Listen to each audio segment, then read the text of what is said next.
Hola, buenas noches. Esta es mi reseña y análisis narratológico del cuento Diles que no me maten de Juan Rulfo.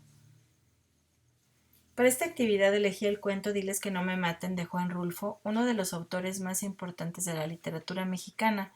Aunque es un relato breve, me pareció muy impactante porque aborda temas como la culpa, la violencia, la justicia y las consecuencias de las decisiones que tomamos a lo largo de la vida.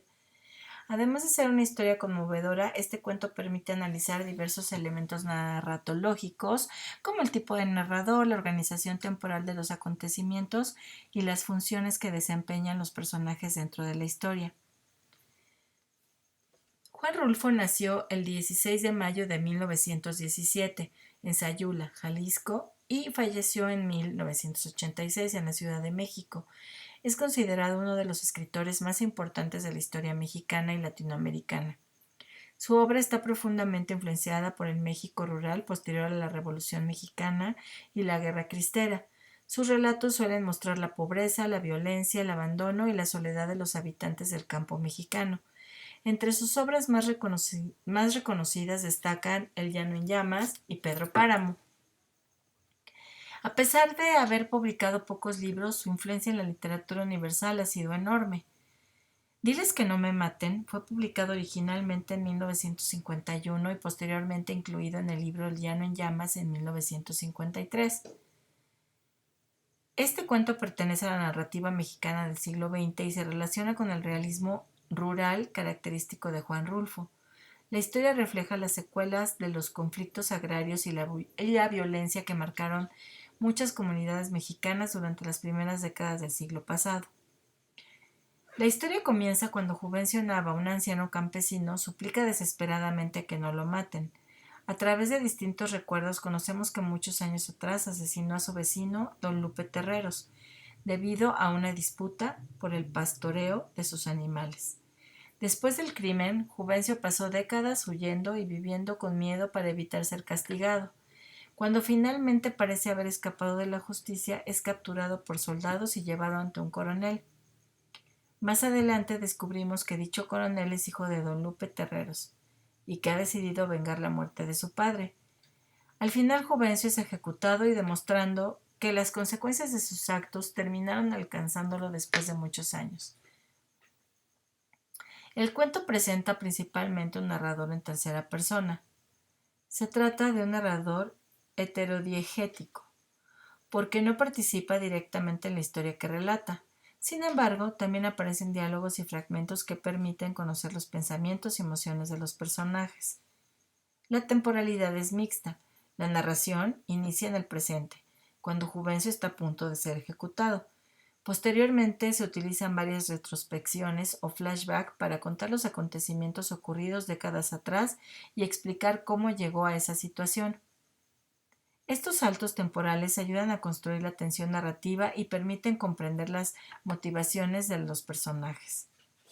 Los espacios principales en la historia son el campo mexicano, los terrenos de cultivo y pastoreo, el pueblo donde vivían Juvencio y don Lupe, el lugar donde los soldados mantienen detenido a Juvencio.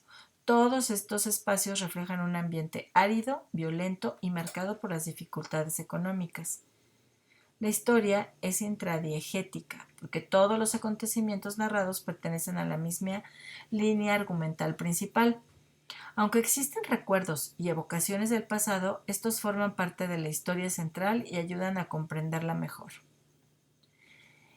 El modelo actancial de Greimas tenemos como sujeto a Juvencio Nava, como objeto conservar la vida. Desde el inicio del relato, Juvencio intenta evitar su ejecución y sobrevivir. El destinador es el instinto de supervivencia y el miedo a morir. Son los elementos que motivan todas sus acciones. El destinatario es el propio Juvencio Nava. El ayudante, Justino, su hijo, que aunque acciona con miedo, intenta ayudarlo e interceder por él. El oponente es el coronel. Aunque también funcionan como oponentes el pasado de Juvencio, la culpa y la justicia tardía. Algo que me llamó mucho la atención de este cuento es que nos hace pensar sobre las consecuencias de nuestros actos. Aunque Juvencio logró escapar durante muchos años, nunca pudo liberarse completamente de la culpa ni del miedo.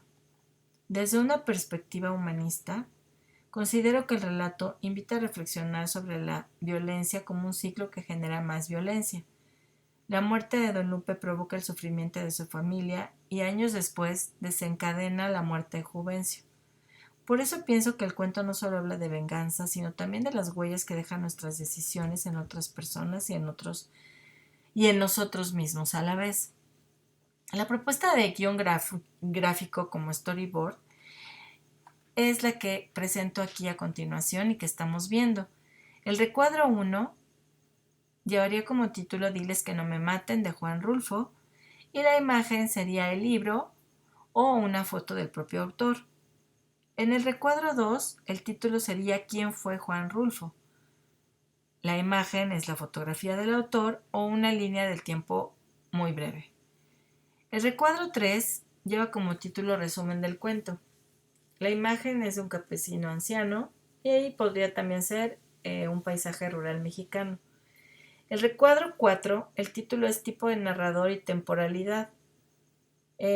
Aquí decidí poner una foto de la perspectiva del lugar, no tanto de la línea del tiempo mostrando presentes y flashbacks, pero sí es un ejemplo como de una imagen del pasado, de una imagen del pueblo, de una imagen de lo que es la actividad, ¿no? En sí, en esa línea de tiempo. Podría ser un flashback, tal cual. En el recuadro 5, el título es Espacios de la historia. Aquí puede ser la imagen usada como un campo seco, un rancho, un pueblo rural. Y en el recuadro 6 el título es el modelo actancial de Greimas. En ese caso sería la gráfica. Por último, en el recuadro 7, el título es Reflexión final. Y aquí la imagen es un paisaje rural, un camino solitario, donde no se presenta ningún personaje. Solamente es un paisaje tal cual del momento en el que nos encontramos en la historia. Como cierre, quisiera decir que este cuento, a mi parecer, demuestra que las acciones tienen siempre consecuencias y que la violencia rara vez termina cuando ocurre el primer acto violento. Muchas gracias.